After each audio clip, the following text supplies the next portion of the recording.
hasratku, rinduku memuji, memuliakan. Shalom Bapak Ibu yang terkasih di dalam Tuhan kita Yesus Kristus.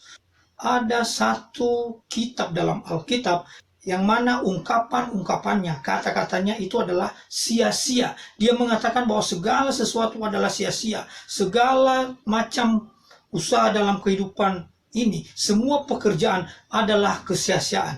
Percaya atau tidak, itu ada kitabnya. Kitabnya adalah kitab Pengkhotbah. Ketika saya hitung, ada sekitar 30 kali muncul kata sia-sia atau kesia-siaan. Bahkan lebih dengan pernyataan-pernyataan lain mengatakan bahwa semua seperti usaha menjaring angin, melelah-lelahkan badan. Dan banyak orang-orang Kristen yang paling tidak menyukai kitab ini, sehingga mereka menghindar untuk membacanya. Dan kita yang percaya kepada Alkitab, kita bisa bertanya dalam hati, mengapa Alkitab yang sedemikian suci terlalu banyak memunculkan kata-kata sia-sia. Bahkan disebutkan di situ, kehidupan ini sia-sia saja. Saya akan bacakan salah satu ayatnya bagi kita. Dikatakan begini, dalam Pengkhotbah pasal 2 ayat yang ke-17, demikian firman Tuhan. Oleh sebab itu aku membenci hidup, karena aku menganggap menyusahkan apa yang dilakukan di bawah matahari. Sebab segala sesuatu adalah kesia-siaan dan usaha menjaring angin. Bahkan di bagian terakhir, Pengkhotbah pasal yang ke-12 ayat 8, demikian firman Tuhan. Kesia-siaan atas kesia-siaan. Kata Pengkhotbah, segala sesuatu adalah sia-sia. Dalam satu ayat ini saja ada 3 kali muncul kata sia-sia. Bagaimana mungkin hal ini terjadi? Bagaimana kita memahami kebenaran Allah dengan kata-kata yang tidak baik kita dengar ini? Nah, Bapak Ibu yang terkasih, saya coba menjelaskan sedikit secara sederhana, singkat, supaya kita bisa memahami dan tetap percaya bahwa kitab Pengkhotbah adalah benar-benar Alkitab yang masuk dalam kanon Alkitab. Begini, dalam Alkitab berbahasa Ibrani, Pengkhotbah diberikan judul Kohelet.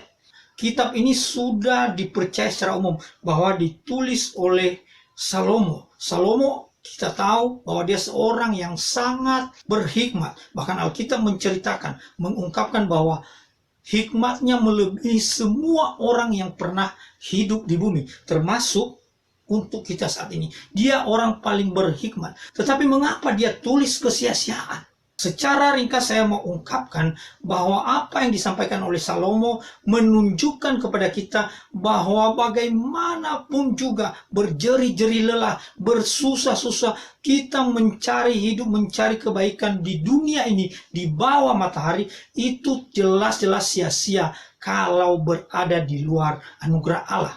Jadi inti pokok yang hendak diungkapkan, yang hendak disampaikan, yang hendak ditegaskan oleh Salomo dengan berbagai hikmat yang ia miliki di akhir-akhir hidupnya, dia berkata semua hanya akan sia-sia apabila kita berada di luar kehendak Allah.